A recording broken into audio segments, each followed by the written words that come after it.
Attorney General Josh Stein is making his way through the state as he continues campaigning for governor. Today he came to Eastern Carolina to hear from voters. Olivia Doles joins us live now from Jacksonville with the latest. Olivia?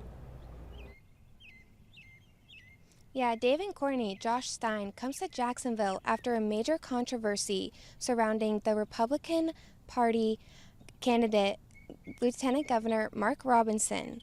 When I spoke with Stein about the CNN report, he didn't hesitate to share his thoughts.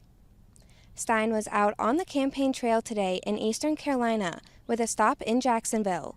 Leading in recent polls from ECU and Elon, Stein is riding a wave of momentum as Robinson deals with the fallout of the recent CNN report. Stein spoke about the report's allegations that his opponent made racist comments on a pornographic site, amongst others, and shared how he felt about Robinson's fit for the role of governor. Folks are disgusted. I mean, what he has said and his beliefs, if this is true, is disgusting. And it is disqualifying. He is unfit to be in any elected office, let alone the governorship of North Carolina.